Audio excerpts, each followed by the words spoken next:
Welcome to the podcast of MotorWeek, television's original automotive magazine. MotorWeek is made possible by TireRack.com, WeatherTech, Hum by Verizon, RockAuto.com, State Farm, and Autotempest.com. Here's your MotorWeek podcast host, Brian Robinson. Hello, welcome to podcast number 182. I'm not John Davis, Brian Robinson, filling in for El Supremo this week. Sorry for all of you that were looking to hear from John, but he's on a well-deserved vacation. You're stuck with the B team this week. Helping me get through this is our over-the-edge reporter, Zach Maskell. All hopped up on Mountain Dew. Road test producer, Ben Davis. C-plus team, thanks. All hopped up on Royal Farms coffee. Greg Carlos. I'm not sure what you're hopped I'm not. up I don't really get hopped up very often. And video producer, editor, Joe Lago. Not hopped. I guess I'm hopped up on life. Attaboy, Joe. I feel like I need a hat. I'm hopped up on EMCs. I feel out of place. I need a ball cap so I can fit in with the rest of the cool kids here. Wow. Your hair is spectacular. You don't need a hat. First of all, you won't call them ball caps if you really want to fit in. True. Already starting off on the wrong foot. Good point. Looking for a We ball should cap. definitely move on. Man. Okay, let's move on to our usual look at some recent road tests we've done. First one is a full-size SUV comparison that we recently did with our friends at Cars.com. Why don't you tell us about those, Brian? I went on that one, so yeah, I'll jump right in. Usual suspects, Chevrolet Tahoe and Ford Expedition, as well as a couple Asian contenders, Nissan Armada and Toyota Sequoia. No big surprise. The Ford Expedition's all new. They got the EcoBoost 3.5 liter in there. So that was the big winner. Maybe the big surprise to me was the Armada came in second. I'm not sure I agreed with that 100%. Mainly because they have a new Platinum Elite something or other interior that was just over the top. I mean, it put some other Infinities I don't to like shame. the So wrinkly leather look on the door panels, though, of the Armada. you don't have to check the wrinkly leather option. You don't if you don't But want. you know what I'm talking about, right? Because the Infinity has that, too. I would It's like like my they got, iron like, baggy leather. iron, please. Was it really good, though? Did But you anyway, like it? To me, it was a little over the top. It's definitely nice for that segment, I think. I just remembered, and again, these are all big SUVs, but having driven the Expedition and recently the Armada drives like a truck, man. Yeah. That It sure thing does. is big. It's terrible. The, In a good way. Yeah, The Tahoe that we had the new Sport Package RST, I think, where you can get the 6.2 liter V8, which was phenomenal. We did some towing as part of the test, and it has the biggest engine. But when we were towing, we did a mileage loop too, and it got the best mileage of any of the four on the towing, just because that thing will pull anything and just like not even break a sweat. That Ford Expedition got really good mileage without towing anything, but with a trailer on it, and it was working hard. Is it cylinder deactivation in the Tahoe? Yeah, Does that for usually sure. kick in when you're towing? Well, usually when you go into a tow mode, it defaults that, so it stays in V8. Right. So most all the tow So modes even do more that. impressive. Yeah.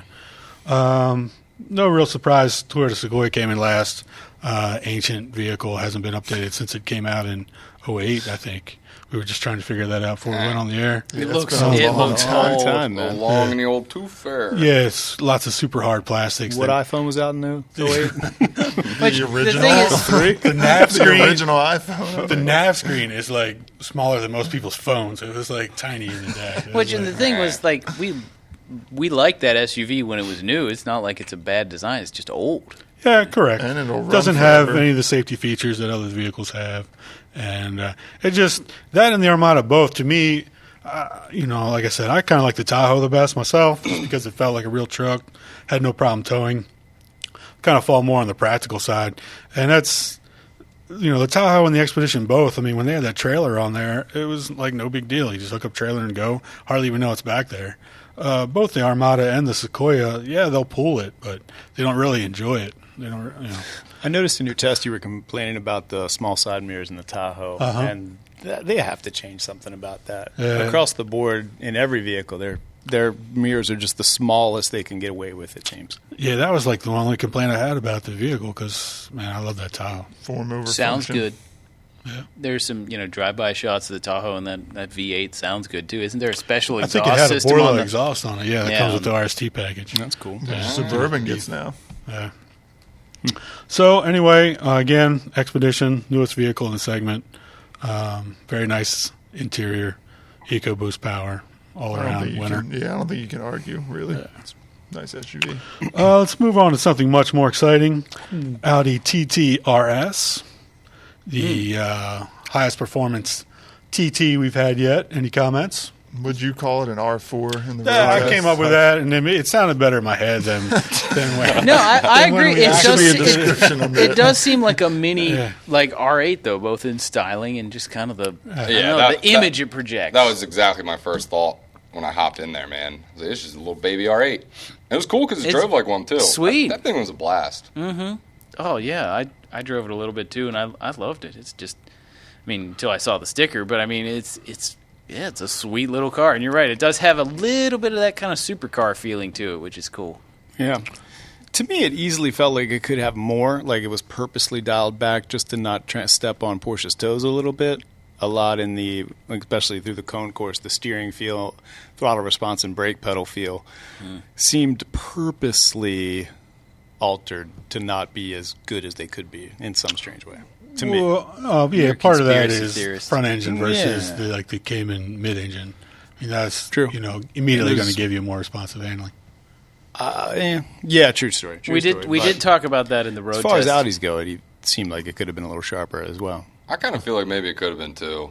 Like you mentioned the price tag as well. Well, right. That's what we said in the road test. The road test, we're saying all this really nice stuff about it. We love it. And then we said, but you could get a Cayman for the same money. Yeah, and I think that's pretty much No contest there. the end note. And it is based on the MQB architecture, which you think that's the same thing that's under Golfs and Jettas and stuff. Yeah. So, And if you're talking Golf R, you got a little less horsepower there, but you still have all-wheel drive and stuff for a much lower price tag. And I don't know, they both look pretty aggressive. Speaking of horsepower, 400 from the same 2.5 liter. It's always been floating around Audi, but it is a much newer version, all aluminum now. So that helps a lot. Do you still think Beetle when you look at it? Just the shape of it at all? It doesn't look like it's. Yeah, I mean it's still. get enough spoilers and stuff on it. I wouldn't say Beetle, but if you've got always Beetle thought of the shape to TT it, as though. Beetle-esque, it's definitely not far off from shapes in Well- the past. It looks, yeah. But a compliment, I guess, from the Beetle is that it actually has a lot of space inside. So it's a small car does, for yeah. sure when you see it outside, but you get in and it's really, you forget how small it really is. There's a ton of space inside, a ton of tech inside. You get the virtual cockpit. The problem with this specific usage of virtual cockpit is that the backup camera is in the gauges. Yeah. So when you're cranking the wheel at any angle and trying to look at the backup camera, you can't really see what you're supposed That to was see. strange. So that's a problem. I like how you sit real deep in it and the doors come up real high like a popped collar on a members only jacket. You look over and the door's right there at your shoulder level. I love actually that hated feeling. that part of Can't it. put your arm on it, right? Yeah, there that's you go. my biggest complaint. I can't drive like can't drive like Dave on the track It's like, anymore. it's like but- you're in Stallone's 50 Merc from Cobra with a match in your mouth. But that's all for safety. I felt safe in it. Safety first. It was pretty inside, too. And it was fast. I like the we color. beat Audi's estimated 0 to 60 time. Theirs We was usually like do 3.5. that. and Audi's we were- always They're pretty conservative with their estimates. But They try all to in make you all, feel everyone good. would rather have a Cayman. Yep. I might even rather have a Golf R. It kind of kept me wanting more. I mean, it was just tons of fun, but for practicality, sure, Golf R. Sorry to just go over. Strictly for the Audi nah, fans. I mean, that's pretty much what I'm going towards, yeah. Oh, All right, then. Zach, since you're here with us today, Hey, why don't you tell us a little bit about the Ford F-150 diesel that you have recently cool. driven? Denver, Colorado. It was raining, it was snowing, it was wet.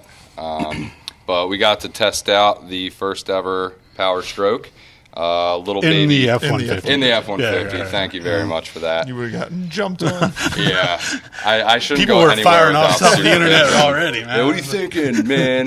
Diesel motor. Idiot. 3-liter V6 turbo. I love these little diesels, man. They're really cool. 440 pound-feet of torque, and it gets moving, absolutely. The main thing that I realized, I was mainly focused on towing. They took us off-road. It went through a bunch of mud, 25 minutes outside of Denver. So that was cool. But anyway, towing-wise, first all through the gears, it was just really smooth, and it would get off the line quick. It's there, but it's not. It's not like pulling you back or anything like that. How many gears is that ripping through? Is that the 10-speed? Yes. Yep. Right. And every once in a while, before I forget, there was some clunkiness going on there. So I don't really know what's going on with that. But going up hills, you got to make sure you keep your momentum up. Otherwise, you're not really going to gain speed, but you're not going to lose any either. It just struggles a little bit going up those hills. I guess for somebody that's going to be doing it every day, you might think twice. But if you're a guy driving to work during the week and you want to get 30 miles per gallon in the 2x4, you can do that. So, yeah, similar to the diesel and the Ram. It's not you can't max tow with it. The max towing still comes with the 5-liter V8, right? Which is kind of surprising to me. But. And we were at 5,500 pounds horse trailer, and I really wouldn't want to go too much higher than that. That's pretty light for a horse trailer. Pretty small trailer. I think it's rated at like 10 plus, right? Yeah. Well, for the fleet trucks, it's 11,400. A little bit less than that for us peons. But I don't know. Going a little bit above that, probably no problem. But I wouldn't push it. Not personally. daily, anyway. No. But 18. I wrote it down because I know I forget. 18 miles in the city, 25 on the highway, 21 combined for the 4-wheel drive. The 30 miles per gallon thing's pretty cool, but are a lot of people buying rear-wheel drive? I guess if you're not in the snow belt. In the south for sure. A lot of people, but, Well, I definitely think that's something to be proud of. I did a quick little mileage loop, and I actually think you could get above 30. So I'm curious to see what people start saying that they get with it. Yeah. Is that if you were to buy an F-150 right now, would you check that box? Considering it costs $4,000. $4,000 more dollars over it. And the diesel starts in the Lariat, which is $42,410. So you can't get it on the cheaper dollars trims? to start, correct. You got to start there and then add the $4,000 on top of that. So you probably don't get a branded dash like you do in the Ram 1500. You have to do it yourself. I can't let that go. But at the press event, they did have Ford branded in our hot dog buns, so that was pretty sweet. Wow. You just borrow that and put it in the dash. Yeah. Damn. I'm going to take a picture of that, but I forgot. Unfortunately. But, yeah, cool truck. Awesome engine. I like it a lot. But I guess, it all depends on what you're doing. And then when you're at that price point, you might be considering something else. Could you tune it and roll coal? And I would never roll coal. I'm sure you could do. I think that's illegal in some states now, right? I think Maryland might have made that illegal. I think Maryland passed a law that makes rolling coal legal. Yeah, we support that law. All those diesels have easy, tunes that give you 200 more pound-feet of torque. So I imagine it wouldn't be a good problem. Yeah. I guess that is one just of the hope you don't benefits care about your manufacturer warranty. True. So, what else have you been up to when you're not driving cool F-150s in Colorado? When I'm not driving cool F-150s, I'm driving cool, restored Land Rover Defenders that are imported from Europe. We were down in Kissimmee, Florida. I had an issue with that word, by the way. I thought it was Kissimmee. Yeah. Which one do you think it is? Kissimmee. Because Kissimmee. that's how they say it, right? I don't know. I It's can't even remember right now whoever which one said it it was. first. Just say that city outside of So Orlando. anyway, I hope I said it correctly on TV, but if not, whatever. We'll file let it us with know. your Powerstroke Let us hate know. mail. So, we did an over-the-edge story down there. It's called East Coast Defender. These guys grew up in Britain, and they were best friends. The one guy moved to the States. He brought over 2 Land Rovers. He quickly sold them. He figured out he was up to something. These guys had some beers together, and they said, hey, why don't we just restore Land Rovers and sell them to people? So they made it a big thing, and now they've got a bunch of employees. They did $8 million in sales, I think. They started at $200,000. So I think these cost $180,000 to $300,000. So the one that I drove was Kent Bazemore. He's an NBA player. Couldn't tell you who he plays for, but I got to drive his Defender LS3 Corvette under the hood. Really cool looking truck. I mean, whole Corvette, huh? So they're not just restored; they're like They're modded. yeah. Yes. Are they all? Do they all have like an American V8 in them? Most of them have Chevys. They pretty much do Chevy V8s, whether it's a 5.3 liter from Silverado, LS1, LS3. That's pretty much what they're going with because the engines that they came with were so anemic. It's like 80 horsepower or something. So it just would not work right now. Duramax. And they're the 90s or the 110s? They're like long wheelbase? They do 90s. They do the 110s. That's the bread and butter of them. But, I'm sure they do special orders. I saw a shot from your segment, the jump seats in the back, like the safari seats or whatever they call them. They like had diamond stitched leather and all kinds of fancy stuff. So they keep the original, like I guess it's a choice, but you can keep the original seating pattern, but then get like amazing, quilted leather on them. Yeah, I mean it's kind of like if you're going in to buy a Bentley, very bespoke. You sit there, you choose every single thing that you want. You flip through a magazine, and you can get something very, very similar to somebody else's truck, but they'll never let you get something that's exactly the same. So every single one's completely different. They bring them over, they check out the chassis. If they can reuse it, they will spray it and this and that. If it's completely rotted out, they'll do another one. The main thing that people are buying here is the story of the truck. Was it on a farm? They try to get trucks that have a lot of records to go with them. And because they did sell them here for a very short period. Yeah, I remember when I first started working here, we had That white one, yeah. we had a red and white Defender 90. Was that an exciting time when we got when I the first Defender? started? Everything was black and white, and there was no cell phones. Now you wouldn't have liked it. Are these That's things? still your life problems. Everything's black and white, no cell Got phone. a flip phone. The word Were extreme these things didn't like even exist. were they all like donked out with like 20-inch rims and stuff, or were they still off-road, rigs? The ones that were there were actually off-road capable looking rigs. You get inside of them and it's still got a very, it just feels like you're driving something that's meant to go off-road. The suspension's like off-road ready. Driving it on the street, it's very, very obvious. You got to make sure that you don't do any sudden movements or anything, like flip the thing. Very agricultural. That's cool. Yeah, that's Yeah, but the pedals in there is weird. It took me, as soon as I got in it, I had to pull out of this really tight spot and make a left turn because we were going in the woods to get some drive-bys of it. And I'm pulling out, and the brake is where a clutch would be, and the gas is where the brake would be. Yeah. So I almost biffed it in front of everybody, everybody there that was watching me take off in this 3,000. Are they right-hand drive, or what's the? All left-hand drive. I think they said they might have done one right-hand drive, but the pedals are in the wrong place. Everybody wants left-hand drives. No, it's just where they are in the pedal box. They're just in an awkward position. So they're still in the correct order. They're just in a different location. Yeah, I mean everything is, but they're just moved over. Just so, a little catty wampus. Yeah. And I'm assuming they're all automatics. Do they use a GM transmission then to go with the GM motor? All autos, and yeah, they do. I think they all swap over. But no, I mean, really cool looking stuff. I wouldn't mind a couple of them being in my garage. Would I ever pay the price for them? I don't know about that. Yeah, would you buy one of those, or what was that? That AMG 4x4 squared we had? Yeah. G-Wagon. I'd do that. That's an awesome rig for the money, man. Yeah, they also told me the main reason that they're doing what they do is they don't want to blend in with all the LR4s and the G-Wagons and stuff like that. These are people that want to be different.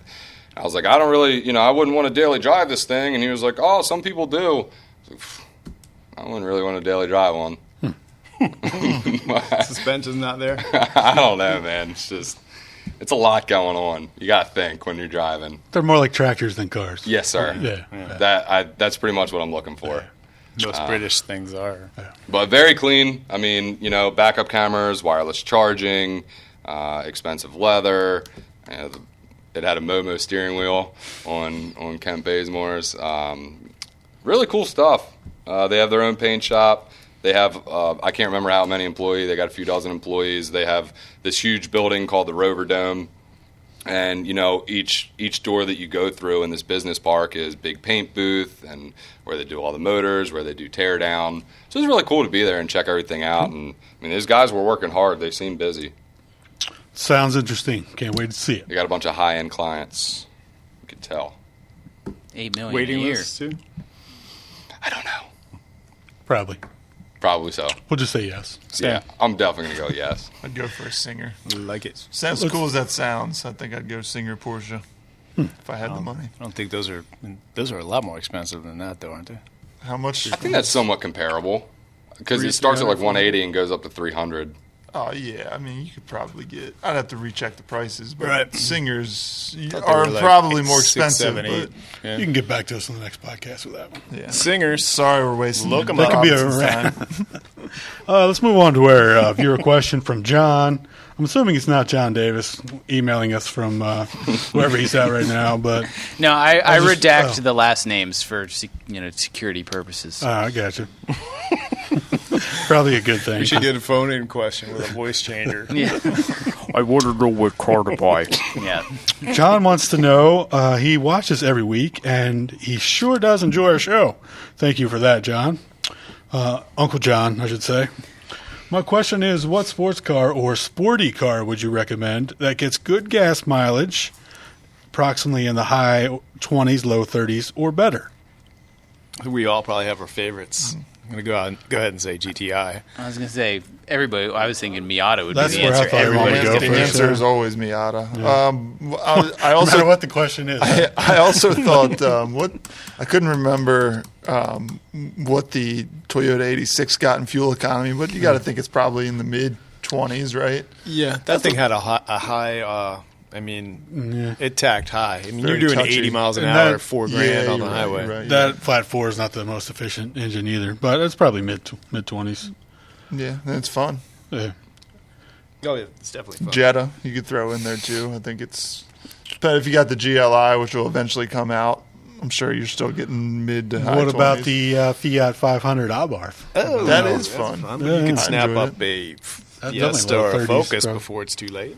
Yeah. Yeah. Even Fiesta, you're right. Fiesta ST, yeah, that'd be cool. That was a lot of fun. even Camaro and Mustang Get the with the EcoBoost turbo Mustang. fours. Yeah, the I was going to say, I turbo was four waiting would be to see if bad. somebody would mention EcoBoost Mustang. That's one of our That gets right at well-liked 30s. cars. See, we haven't. I think- I haven't driven a Camaro Ford Turbo 4 yet. No. Would love to, but we've driven the Mustang, so I'd have to defer to the Mustang just because that's the only Turbo 4 I've driven. Well, it depends on how much money he has. I mean, don't the base Cayman and Boxster get like high 20s?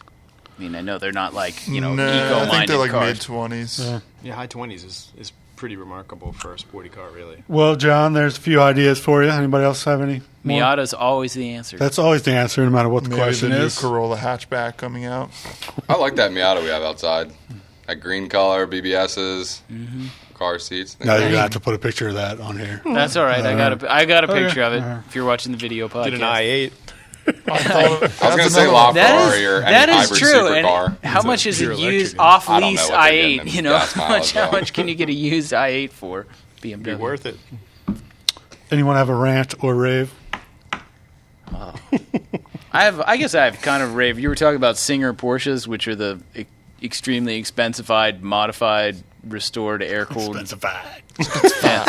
There was an article in there's an article in Haggerty this week where a guy took a pretty rotted out, like old, like, I don't know, 60s, 70s 911 and got an EV conversion on it. And it was an all-electric 911. Now, he said they put new brakes and like brakes and suspension out of a newer Porsche, but the whole powertrain was EV, and I thought that they might be onto something There's there. an EV lump you can get for air-cooled Beetles, too, that slaps right in the back with a battery pack up front. It's pretty wild. Right, and so I know that might be sacrilegious to some guys, but I don't know. I like the cool, idea man. of giving of EV engine swaps for old cars like that, Especially if you see one plugged at, like, the front And, right, rows. right. You're at Whole Foods, and there's a 70s 56 oval 911 window drop cowl bug with a slider roof. or a plugged in. Carmen Ghia. Oh, stop it now. So anyways, though, I'm raving about that. I like the idea of I'd wear that ball cap. EV converted. Yeah, exactly. Of EV converted old cars. I don't think it's like sacrilegious or anything. I mean, I don't know if you're going to Would convince. you drive an EV Javelin? I would if it was fast. I mean, if it was fast enough. Joe, you would drive it. You would 100% drive it. You're not lying to yourself. If it had no motor, you'd still sit in it. Be like You the know it. Flintstones. Yeah, exactly. Yeah. That might be the way of the future for hot rodding. It would be cool. Battery powered It's a neat idea. retrofits. And the thing is, if it's a collector car, you don't need to have like a 300 or 200 mile range because what? You're taking it to a show and you're taking it back home. You're not going to be commuting in a classic car probably. So, I think you could get away. I think 150 miles to a charge would be more than enough for a classic safety, car. though, I'm thinking about with putting a battery in there, and then if you were to get into an accident with it and all that heavy metal, Well, not to mention steel smashing through like it. emergency responders I mean, let's be wouldn't real, know though. that you're electrified. Let's be True, real. You'd have to yeah. figure out how to tell them That's that. it. I don't like this idea You anymore. wreck a 63 tag. Bug, you're going to be dead whether it's gas powered or electric powered. That's a So, solid like, point. Yeah, but you don't want it to kill other people. Oh, well. I guess you're. That's the second. I still Well, like the great. idea. Let's just finish this Yeah, podcast really. before So more we're people raving die. about EV cars and how they can potentially kill you. Do you wish that Turbo S had an exhaust button? Yes. All right. Well, if you just put it in the Sport Plus, I mean, yeah, you hear it open up, but I want more. Like, I want an extra. you can tell there's like the dead button for it. It could be so That equipped. blow-off valve is loud when you got the top down. That intake draw gets pretty loud too. It's The pretty first time I awesome. heard it, I thought I broke something. All right, we're good. doing drive-bys, I think it's Dave coming across the walkie, saying stuff to me, but it's the intake or the turbo blowing off. Just end the We got to podcast. end this right now. Do Sorry, your host we duties. all forgot we were in a podcast there for a minute, but we will close it now. Thanking our audio engineer, Jim Bigwood, our Thank you, podcast Jim. creator, Bob Mixter, Thank you, Bob. and of course, producer Joe Lago. Joe Ligo. Thanks. Thanks for watching. Thanks for tuning in. Be sure and check us out all the usual places, including all of our social media outposts. Thanks for tuning in. You've been listening to the podcast of MotorWeek, television's original automotive magazine. MotorWeek is made possible by TireRack.com, WeatherTech, Hum by Verizon, RockAuto.com, State Farm, and Autotempest.com. For additional information on podcasts, videos, and showtimes, visit our website at motorweek.org. And watch MotorWeek, television's longest-running automotive magazine series each week on your local PBS station.